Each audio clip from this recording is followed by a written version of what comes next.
जय गुरुदेव। गुरु का काम समझकर करो तो फंसोगे नहीं। एक राजा था।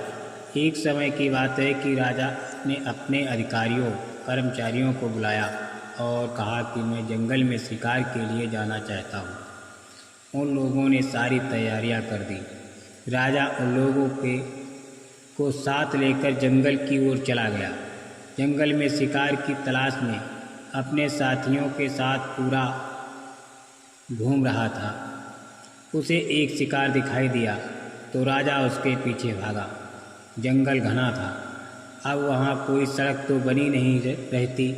उस शिकार का पीछा करने में राजा अपने साथियों से अलग हो गया। वो अकेला जंगल में भटक गया। दौड़ते दौड़ते उसने एक जलाशय देखा।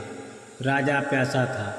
घोड़े से उतर पड़ा और उसे एक पेड़ के साथ बांध दिया। फिर वो पानी पीने के लिए जलाशय की ओर बढ़ गया। अकेला घोड़ा कुछ देर खड़ा रहा। फिर उसने जोर से झटका दिया। उससे रस्सी यानी जिस डाली में वो बंधा हुआ था वो टूट गई और घोड़ा वापस वहाँ जाकर खड़ा हुआ जहाँ से आया था। अकेला घोड़ा को देखकर सब साथ वाले परेशान हो गए कि राजा कहाँ चला गया। उन लोगों ने बहुत तलाश किया पर राजा का कहीं पता नहीं चला। उधर राजा रास्ता खोज रहा था पर उसे कोई रास्ता दिखाई नहीं पड़ रहा था और उसका घोड़ा भी नहीं। वो पैदल ही अनजान जंगल में इधर उधर भटक रहा था। इतने में उसने देखा कि एक महात्मा जी हाथ में कमंडल लिए चले आ रहे हैं।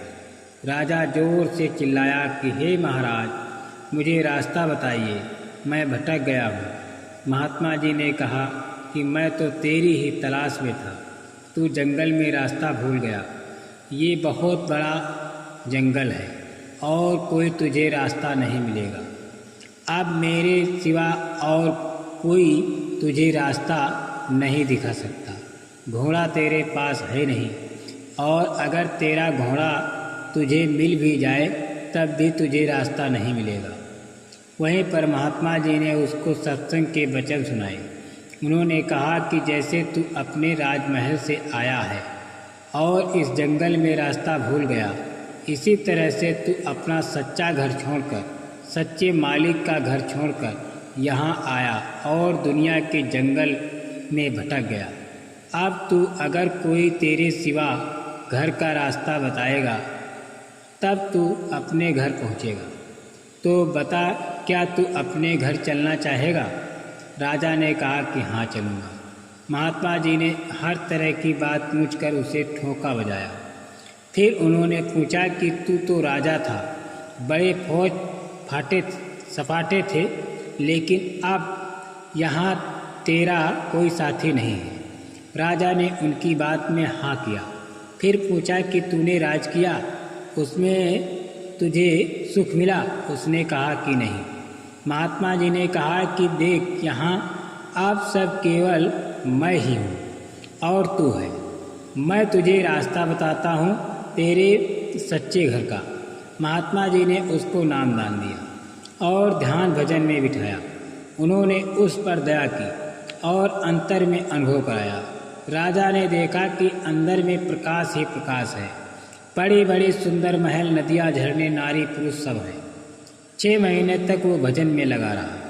एक दिन महात्मा जी ने कहा, देख तेरा कूड़ा कचरा साफ हो गया, तू वहाँ राज करेगा। कहने का मतलब ये है कि जब भी महात्मा आए जीवों को जगाते रहे। महात्मा जी ने राजा से कहा कि तू वापस जाकर अपना राज संभाल। राजा ने कहा कि महाराज, मुझे नहीं जाना, मुझे वो राज नहीं चाहिए। महात्मा जी ने कहा कि उसे मेरा काम समझकर करना तो फंसोगे नहीं। किताबों ने आज तक कोई महात्मा नहीं बनाया। महात्माओं ने एक से बढ़कर एक किताब की रचना कर दी। ज्ञान और गुरु के ग्राहक बनो, वो वहीं मिलेगा जहाँ इसकी शिक्षा दी जाती है। जय गुरुदेव।